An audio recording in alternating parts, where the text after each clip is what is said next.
everyone. I'm Anjali, a journalism student here at Thames International College.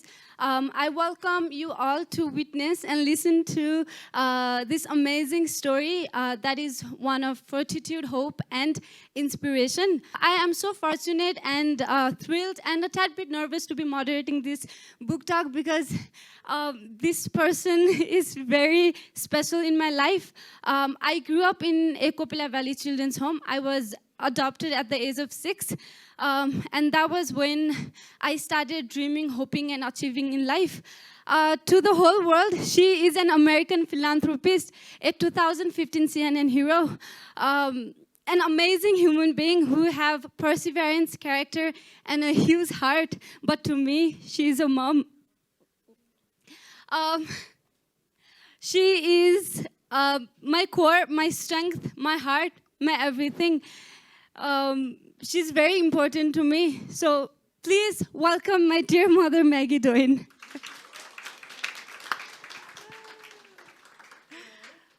So we've never sat in this professional basis to have a conversation.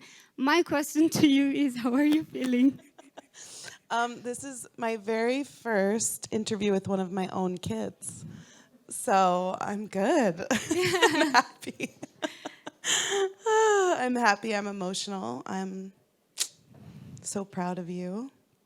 I'm so proud to see you at this amazing college. Thank you for having me. And I'm excited to be talking with another book lover. Okay, so you just published your South Asian edition of Between the Mountains and the Sky. But before we get on to talking about the book, I just want us to go back to the year 2007, if I'm correct, when you came to Nepal and decided to change your fate. What was the reason you stayed back? Well, as you know, I started in India. I went to India as a young 18-year-old just to travel and backpack, and I was on a gap year and kind of just having fun and going through that age that a lot of us go through at age 18 of self-discovery. And I didn't know where I wanted to go to college. I didn't know what I wanted to study. I knew that I would go eventually, but I kind of thought that by traveling, I would learn something about myself, and then that would help me find my purpose and my place in the world. Because at 18, I kind of woke up one morning and was like, I have no idea what I want to do, what I want to be. So my welcome to Nepal was actually through the Indian side of the border and the experience of meeting migrants, refugees, and Nepalis living and working in India, which is very different and very unique. And then I came to Karnali on a trip with my backpack with my friend Sunita. And I was walking all through Karnali. Actually, Anjali is from Kalikot, which is one of the first places that I went on the map. It was one of the first places I wanted to go. And it was kind of there that I just was taking in the beauty and the magic of this amazing place and the culture. And I was a kid from the suburbs of New Jersey. So imagine ending up in Kalikot of all places. It was so different. It was like landing on a different planet. And just kind of in taking in that experience and seeing what was happening, both on the Indian side, 2 children, Nepali children, and then in Nepal itself, it helped kind of broaden my understanding of the issue. My first kind of moment of deciding I wanted to stay here was walking across a dry riverbed and seeing children breaking rocks. And that was kind of the moment that really stopped me in my tracks. It's actually the first chapter of this book, of just looking into the eyes of a child, 5 years old, 6 years old, a child porter. I'd seen a lot of child labor. I'd seen a lot of hard things. I'd seen the migrant experience, the refugee experience, but there was something about Hima and her Namaste Didi and looking at a 5-year-old breaking rocks to survive that I was just like, I can't turn back. I can't turn around. I can't look anywhere else right now. I want to try to do something. I can't do anything about the massive issues of the world, of what was facing Nepal at that time. It was 2005. I'm 36 now. So, and I was 18 on my first trip in Nepal. So I've spent 18 years in the US and 18 years in Nepal. But yeah, it was that experience with HEMA and being young enough and naive enough and like stupid enough to think I could do something. And as you know from the book and kind of what unfolds, I had a lot of learning and a lot of growing to do, but that was the initial trip. I truly fell in love with this place. I felt like, can I do something? But my heart was also really broken in the beginning, and seeing like all that I'd been given and not fully understanding what it was like to be a child that lost their parents or had to work to survive. That was a huge shock to me, and it changed me forever. And when you know more about the world, you try to figure it out even more, and that's why I've been here ever since. And that's how I got you. And I'm lucky. I'm so lucky. I feel like I'm the lucky one, though. So at the beginning, we were just like around, like what number, 10 or 11, right? And we used to go to a local school where we used to be beaten by teachers and all that. And then that was when you decided to open your school. Yeah. Can you walk us through that journey also? Yeah, so actually, there's a chapter in the book, and it's you. Your name is changed, Protect, but it's okay, because I can tell them, right? So Anjali had suffered so much loss. She'd experienced things that no child should ever have to experience. And she comes down, and she really wanted to go to school, and she was so excited to go to school. And we were partnering with a local school at that time, and she had her pigtails and her uniform on, and it was her first day of school, and she sat in math class, and she got a math problem wrong, and the teacher, as hard as he could, slapped her right across the face. And I went from seeing you like so excited to go to school to like in absolute tears and feeling like a failure. I still think maybe you didn't study math because of that. I'm still bad at it. I can't even do my multiplication. But then that was kind of like the final straw. I had been trying to work with local, community schools, and we were working with the rock-breaking kids and children begging at the bus station, and we're up against so many things. And by partnering with the government schools, we couldn't do the things we wanted to do. We realized like there's a hierarchy of needs, and children who are extremely vulnerable, who are dealing with multidimensional poverty, who have lost their family, you can't think about education and doing math until all of these other needs are fulfilled. And the first need is obviously safety, security, food, and proper nutrition, medical support, clean water. So the idea for Kopila Valley School came from seeing the need that the population we were serving had and developing what we call a full-service community-based school. We tried to do that in partnership in the beginning, and then we realized, okay, better to show than tell. Like I was just like, okay, we'll just do it in our own way. And I started by homeschooling you kids in the living room, and then we grew the school from there. And Kopila Valley School today, it's one of the greenest schools in the world. It's beautiful, it's nature-based, it's extremely progressive. It's made out of rammed earth. The first school was made out of bamboo. Bamboo, rammed earth, and kind of trying to change the model for what education can be. A lot of times a child living in poverty, for example, they get to go to like the bad schools, because their families can't afford anything else. So we wanted to flip that narrative on the head and say, actually, every single child has potential. It just comes down to basic human needs and rights and investment in education. And today, you and 228 of your other alumni are in college around the world, doing incredible things, getting jobs, becoming writers and engineers and teachers. And but yeah, it was 18 18 years that it's been since that first trip. And now we have a beautiful school and still working and learning and evolving. And but yeah, that's Kopila Valley. I also like this part where you provided a platform for women who can't afford, who've never been to school, who are single, who are parenting, as a single mother. We have like beauty parlor, women's center where they tailor clothes and all that. Can you tell us a little bit about that?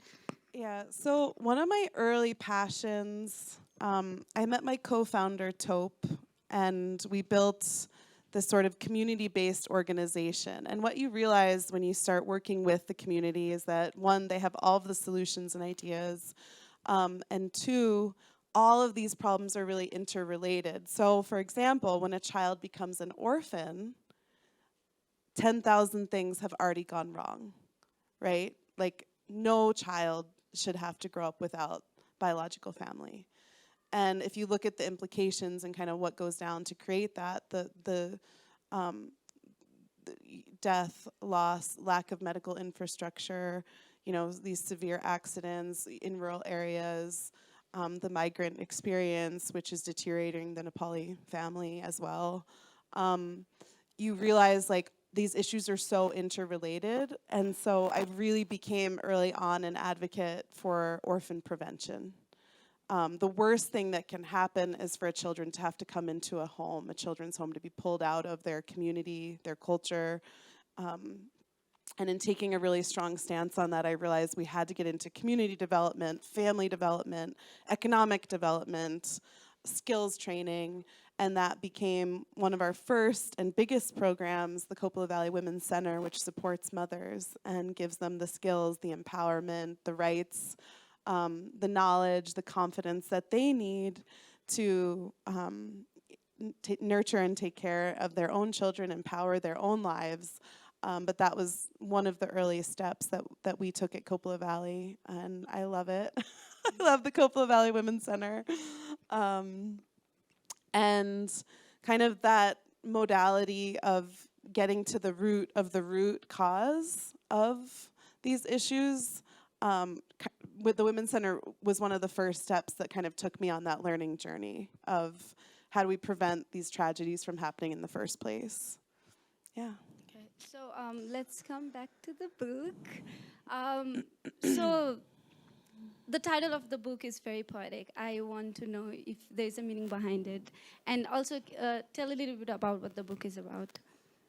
Yeah, so the book is a young girl's journey. That young girl is me.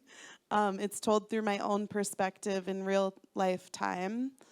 I had journals dating back to when I was 17, making the decision to take a gap year to travel. And this book is sort of a culmination of 18 years, no, probably less, 17, 16 years of writing. And the title, Between the Mountain and the Sky, is a line that appears in the book actually quite a few times. And it's kind of like these moments of unknown and coming of age and kind of putting a wish out. And also, you can't really think about Nepal without thinking about the mountains and the sky. That's the captivating, beautiful, that's kind of why I fell in love with this country, the beautiful landscape, the sky, just those moments of looking out at a mountain range with wonder and awe and the unknown. And so, yeah, a challenge for readers is to find the line between the mountain and the sky.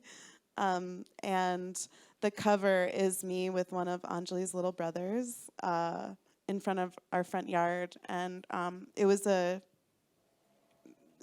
sort of still image of a video clip that my husband took of me hugging one of my kids, and in the background is this gorgeous sunset and the foothills. And yeah, I think it really encapsulates motherhood.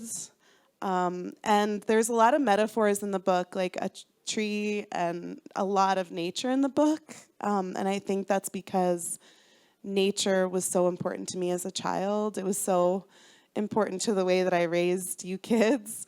And it's something that I've been really fighting for in Circuit, and something that's been a really healing force for me in my life is nature. And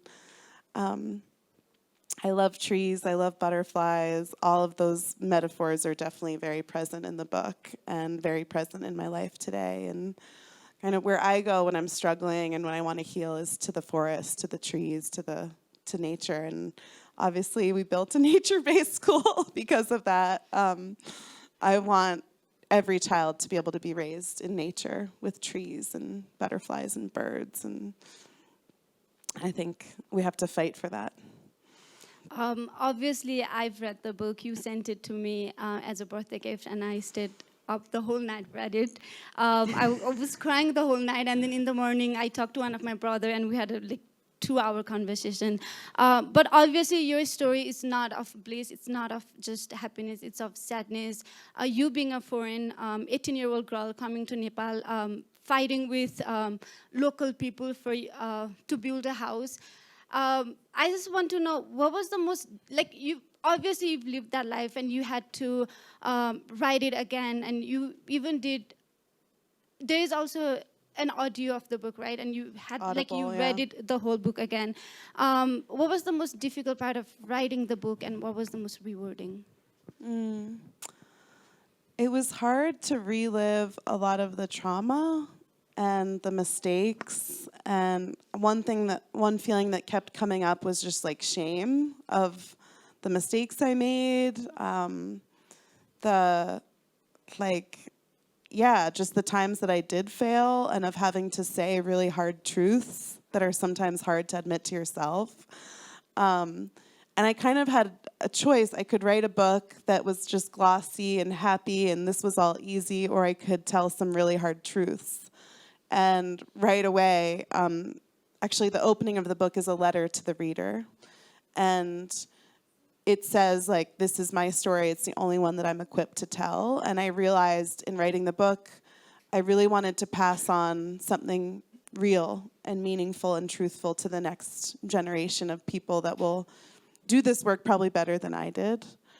But it was very hard to write, very, very difficult. So many sleepless nights. I felt so much pressure because I am an outsider.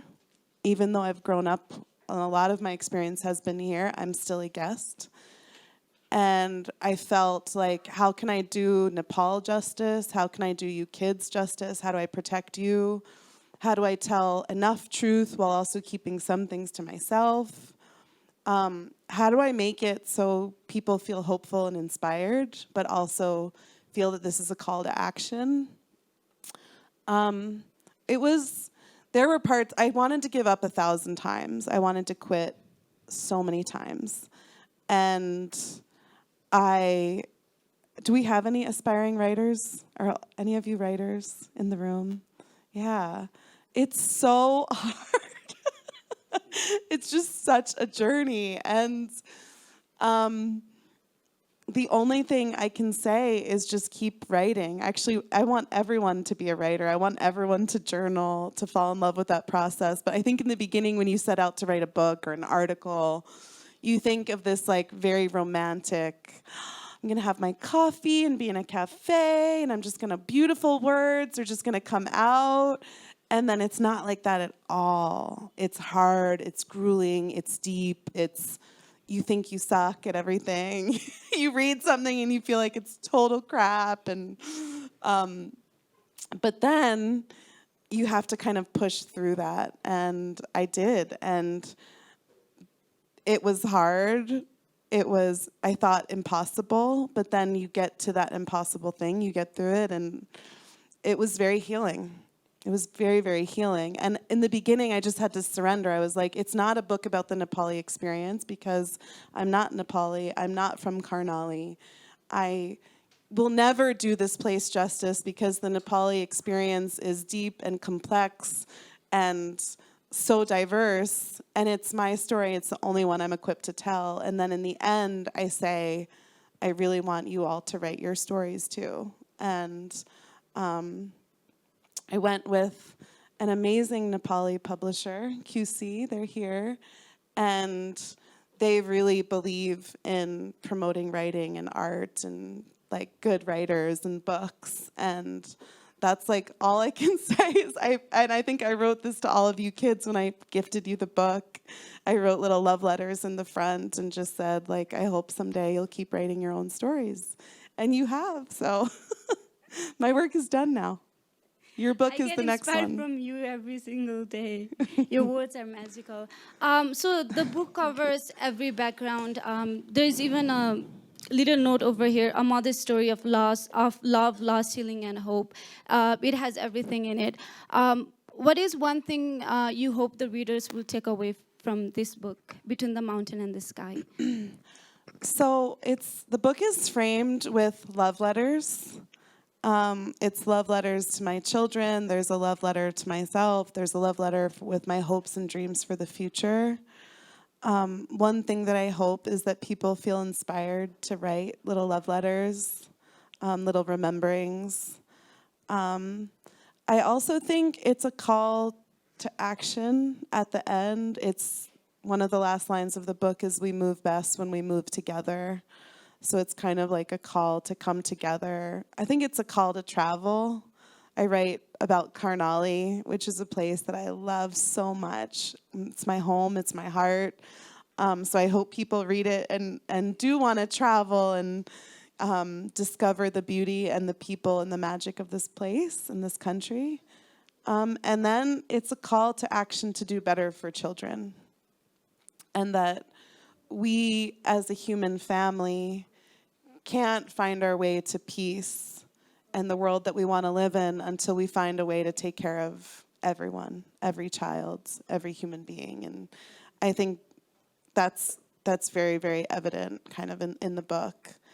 And then it's about failure. And I think it's like, writing this as a 30-something-year-old and going back to my 18, 19-year-old self, it is just like, oh, you're going to fail. It's going to be hard. We're all going to deal with impossible things, impossible situations. And writing it and then going back, I was like, whoa, you went through that and you went through that. And I had this new respect of like, you've been through a lot and you're still up and you're still standing. So I hope that readers are like, I can get through these hard things. Like, I can do hard things. I can overcome the challenges, because unfortunately we all have life's challenges.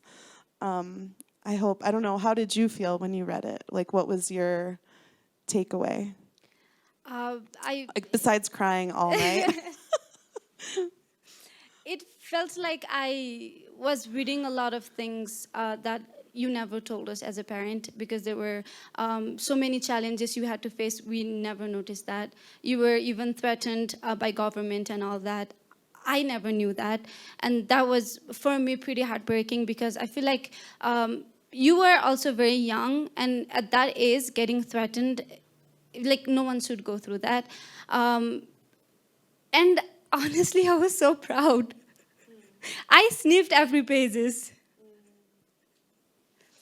I think, like, you see the hard things, but we had a really happy life. Like, we had puppies and we had soccer and we had family games and there was always music playing, and the kitchen was always this amazing place with dancing and good meals, and we had like such a wonderful experience. And there was also an underbelly of like the difficult, the hard, and the dark things, and finding that balance was really difficult. And also, like, I was writing it for you guys to know these, the whole story, the truth and nothing but the truth, as they say. And you are now in your 20s, and a lot of this book is when I'm in my 20s. And I don't know, I think I wanted you all to know the hard things, because I knew you'd be going through hard things in your 20s. But yeah, finding the balance of it all was really difficult. Like, writing the love and the family and all the, like, we had so many laughs and so many good memories too. But yeah, I think it's hard for every single Nepali person to read the hard scenes. Like it was hard. Doing the work was hard, yeah. So like I feel like everyone talks about social change and transformation, and obviously you've done it. And like what is one advice you would give to someone who wants to make a positive difference but doesn't know where to start? Well, I think so, now when you see us, you see Tope Uncle and I and our organization, we're big and we have this platform, people come to Karnali. But I think it's really important to remember that we started with just one child. And one very imperfect solution. Like putting Hema into school didn't solve all of her problems. But that set us on a learning journey to understand Hema and understand Hema's life and how we could create a community around Hema that could help her thrive and grow. And so sometimes it's about taking the first imperfect step. I think a lot of times we wait until the perfect conditions arise before I'll wait till I'm established, I'll wait till I have my degree, I'll wait till I have my career, I'll wait till I have this right, I'll wait till this problem goes away. And I think the beauty of this journey for Tope and I is that we just started with what we had, which was just this little dirt patch with my babysitting money and Tope's earnings from being a migrant, and then grew from that little dirt patch and that first hole in the ground and that first little Kopila and that first little Hema, the first child. And so I think my advice for everyone, it's the same advice that I give to writers. Like, you're a writer if you write. And you don't need to write perfect things. You need to write bad things. You need to write things that you want to tear up, but you need to write. And if you want to work in social change, you start right now. We can all be social activists right now, right today. It's not this big thing where you're going to go get this master's degree in this and you're going to do, it's sometimes being an agent of change is just doing one small thing, picking up the piece of plastic bag outside. And you never know where that one small step, that one little teeny tiny bud, that one little thought, that one action, that one piece of writing is going to lead you. And that's the beauty of the journey of life. And so don't wait for things to be perfect. They'll never be perfect. That's a trap, I think. And just start where you are with what you have. And we all have hands and we all have hearts and we all have something to give and something to be. And sometimes it's just kindness and the way we interact with each other and the conversations that we have the space to have. And then we go from there. And I think my other piece of advice to this age group is just always, always follow your heart and listen to the inner voice and listen to the inside. And in this world that is so loud with social media and we have to do this and it's so loud right now, to find stillness. Because in the stillness, I think that's when you really hear more about yourself and you learn about yourself and you listen to your inner voice and what you want. So that's another piece of advice. I think a lot of this journey started by just the questions that I had. Even writing this book, it was all the questions that I had that I didn't have answers to. And at the end, it was I still have questions. And start with the questions, start with what breaks your heart, start with something. And you'll get it wrong. You might not get it right, but that step will lead you to the next thing and the next thing and the next thing. And ultimately, we're all here to be humans and live an experience. And that's all we can do. Do the best we can and show up with kindness and love and listening and asking life's big questions. Thank you for that advice. I think Winnie can take that away. I think we're at the end of our conversation. I think the floor should be open for Q&A. Yeah. Anyone? Do you all If you have questions? Ask me anything about the book, about anything you want. If you have a question, feel free. Hello. anyone- Hello. Oh, Check, hi. check. The writer. Yeah. Okay. Okay. So, if I'm not mistaken, so this book, the source for this book is your journal entries, right? Are your journal entries? If Yeah. I'm not. So, I've been writing my journal for some time now as well. Good. And Good. if I am to ever write a book out of my journal, I'd have a really difficult time to select instances, like what's important to write. So, what exactly do you think is important to write from your journals? Like, what is this, what's the element that you look for in that particular journal entry so that it can make to your book? Yeah, well, that was definitely the hardest part because I write for me. I never wrote to share any, like, I was writing some things publicly and I kept a blog and I wrote for the organization, but a lot of it was just my own grief or my own questions. And so going through it and the process of sifting, at one point my editor was like, it's like you have a really messy closet or a messy room and everything's everywhere and you need to like tighten it up. And that's actually where I needed help because it was so close to me. In writing, they say like you have to kill your darlings. You have to like decide what's out, what's in. And it's actually, we started with thousands of pages. I think I had 400,000 words. We started with way too much material. My editing team was like, we've never had a book with this much material because it was 18 years and all the writings and all of the journals. So I think it's about building a narrative arc, and you have to know your why, you have to know the arc, and it's kind of like building a house. You can't build a house just by throwing brick on top of brick on top of brick. You have to have an architectural plan, right? So like you know the structure ahead of time. And that, when I built the structure, and I needed help, I had a amazing editor on this project named Shannon. And she was we were both moms. And we put the architecture together and then we were pulling and writing one chapter at a time instead of writing a book. And that really helped. Like once you have the architecture, then you're just building the house according to the plan. But that took me forever to figure out. But the game-changing thing is that I had the material there. And we all have material. We all have stories. We all have to write. We all have to be reading.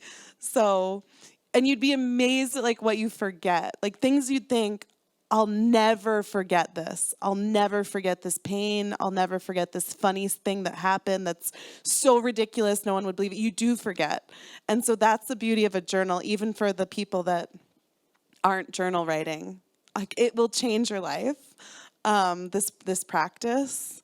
Of just like writing yourself, even little notes. Like if it's too hard to say, I'm going to keep a journal, write little notes, do voice memos. Like it's so powerful for mental health, for later in life when we're old and we're gray or you're just 36 like me and you become a parent.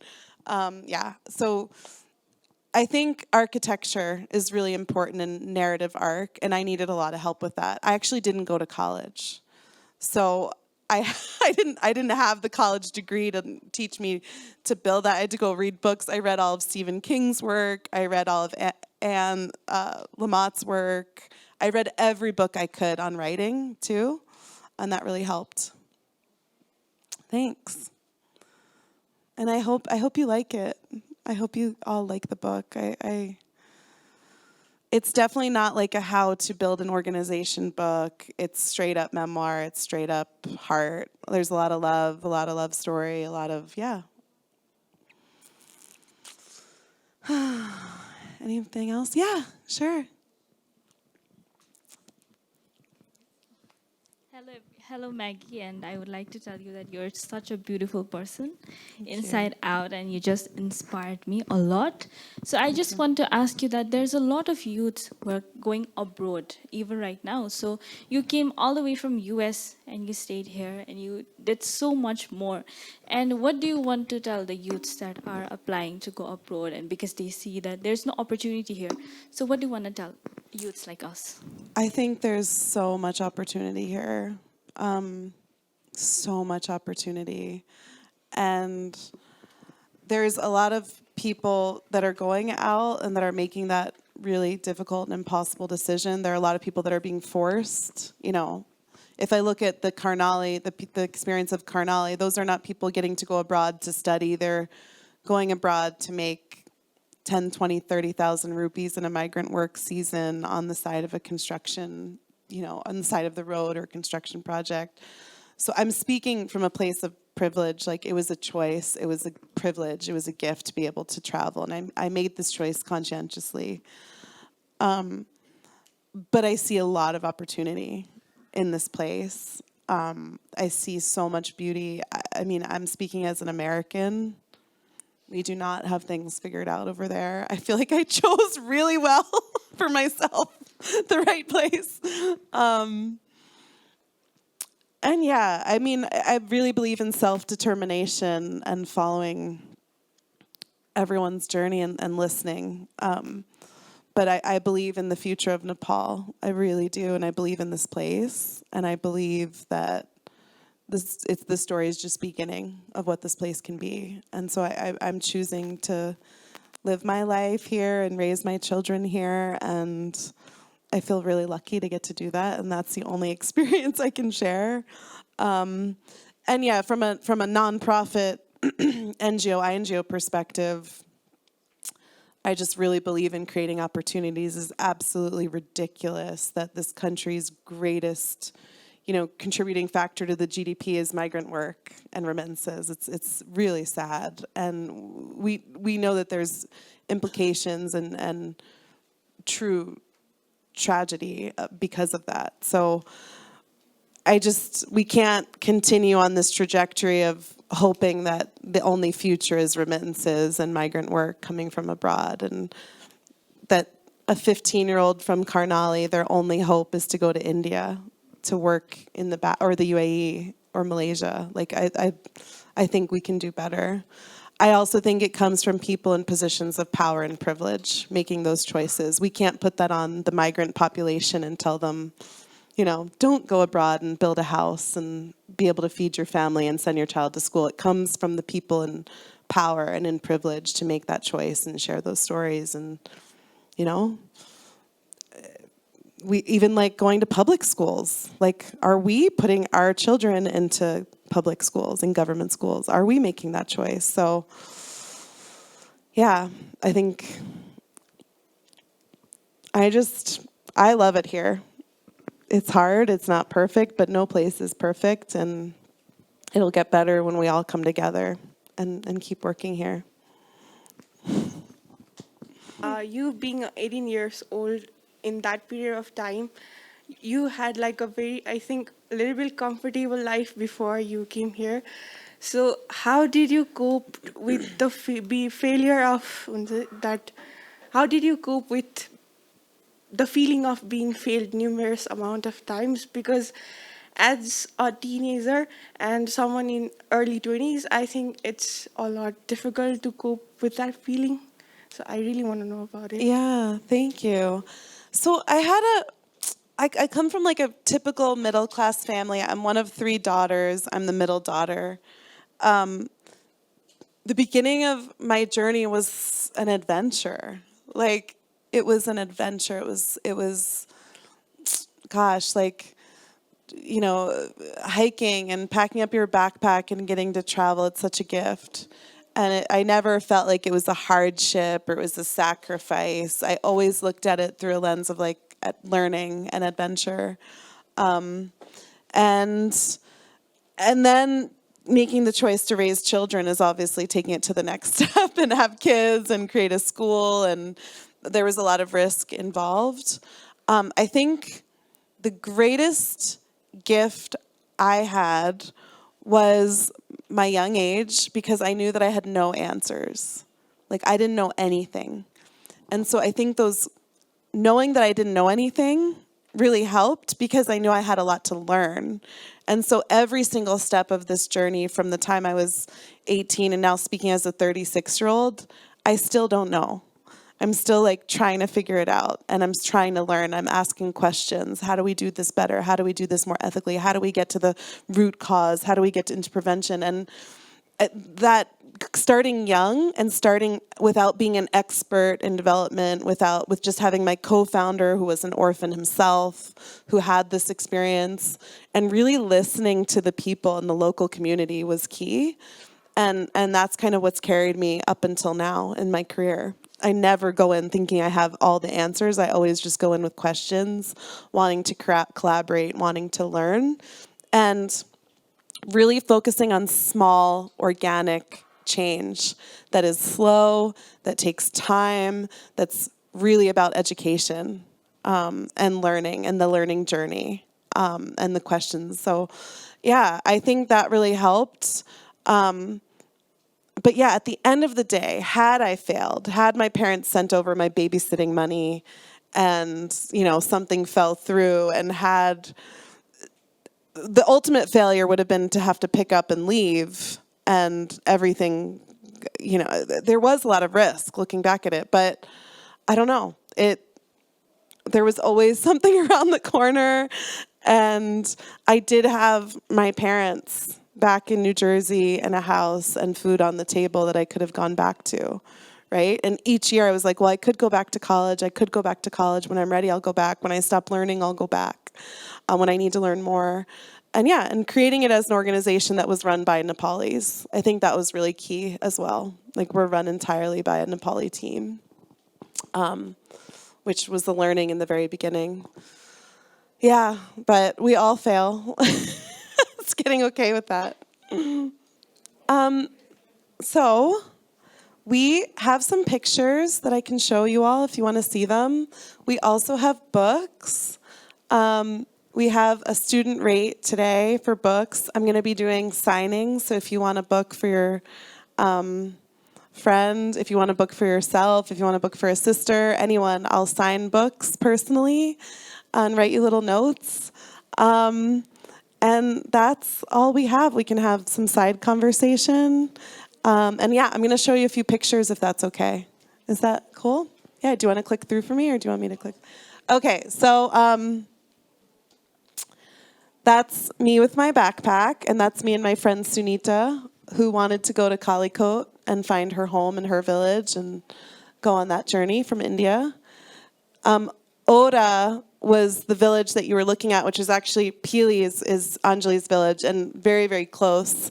And you can see Circuit on the map, and you see the Karnali region, which is where we work. The Karnali region has one of the highest child and maternal mortality rates, very, very low employment, very high migrant workforce. 1 in 3 girls are married before the age of 18. 50% of children are struggling with malnutrition. And it ended up being the place that I decided to kind of camp out. I don't know why it was so hard to choose that place. Everyone's like, why did you choose Karnali? Now, kind of one pet peeve that I have is when people call Karnali backwards, or they call it this or that. They make very quick judgments about Karnali. I love this place. I love the people there. And whenever the INGOs call it backwards, I'm like, oh, have you been there? Have you talked to people?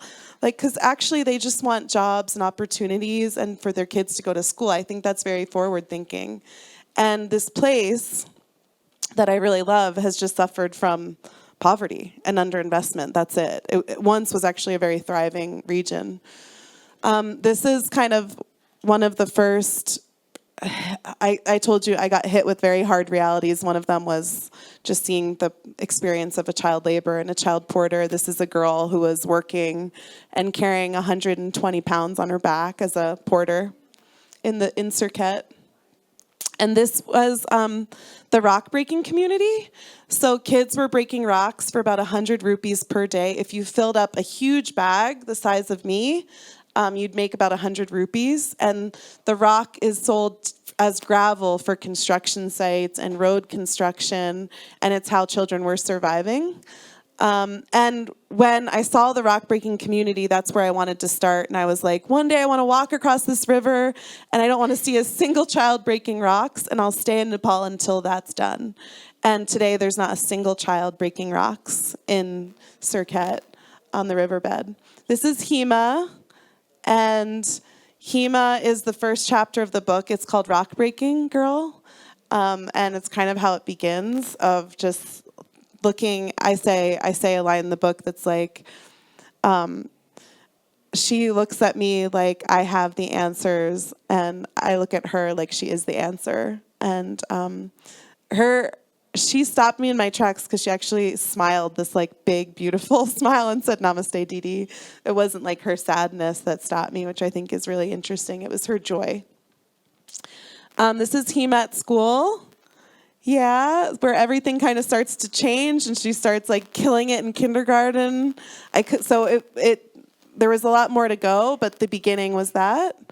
And these are the kind of the first group of girls that we started with in the home. And I told you it started just with one hole in the ground and shovels, because that's all we had was a patch of dirt to start, and that's the patch of dirt. And I went back to New Jersey, and I was just babysitting and dog sitting and cat sitting and doing everything I could. That's what we built with the babysitting money that summer. And Tope, my co-founder, working in India with his family. There's Tope. Tope lost his dad when he was 1 and his mom when he was 9. And he went to India to work as a child porter when he was 10. He has this incredible story that's in the book about kind of like how he rose the ranks from being a migrant to a child, domestic worker, to then, you'll find out. It's amazing. This is the home that we created. This was specifically targeted for children who didn't have a home and place. And here's Anjali Karki right here, who is now thriving here at Thames. You can see I wanted to really change what orphanages and children's homes could be. I wanted a home that was about family and love and dance parties in the rain and just like a lot of the elements that make a home and make a family. And this is Tope and I at CNN Heroes, and we also had our name when I was 22 on the back of the Doritos bag, which came with a $100,000 prize, which is how we built our school, with $100,000 out of bamboo.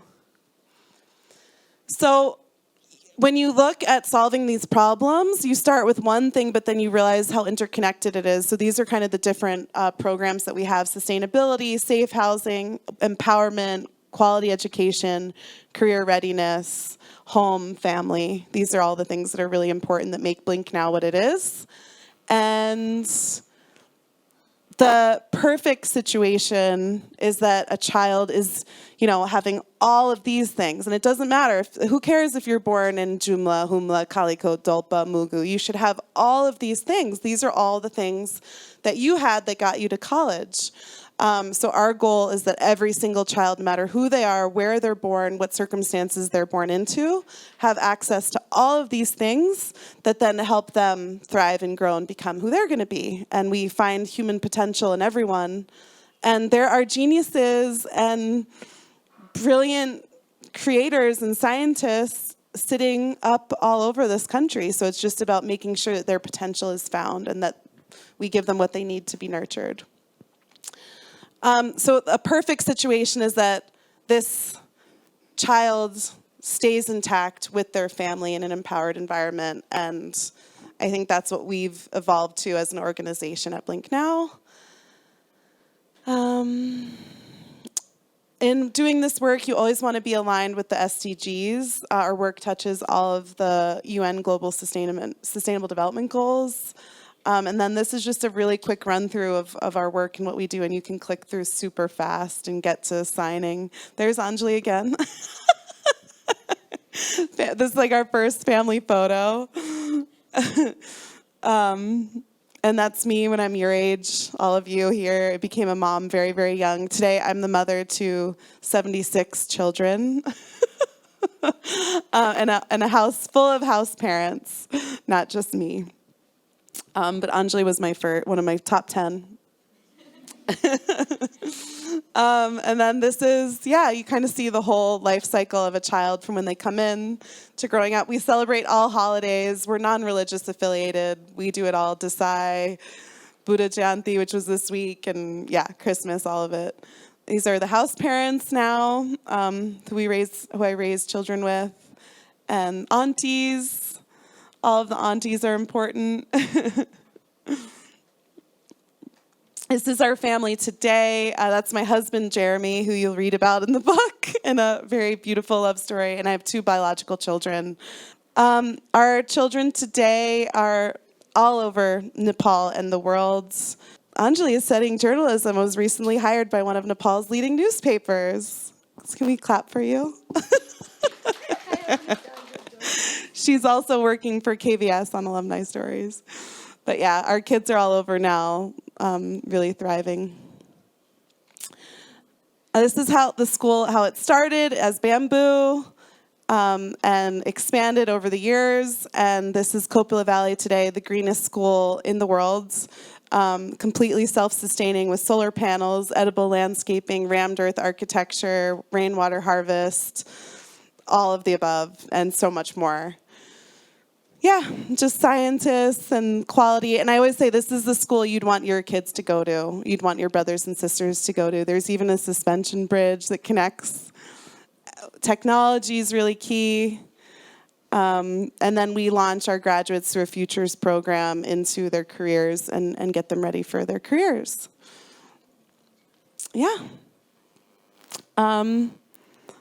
With that, we'll keep clicking through, but health and wellness, nutrition, meals. I'm going to start signing books for you all, if you want. And just so you know, if you prefer to read in Nepali, the book will also be coming out in Nepali in a few months. So there's that. All right, thank you so much. And thank you for having me at your school and as part of my book tour in Nepal. This was my second stop on my book tour, so thank you for having me. And thank you, Anjali, for being the best co-host.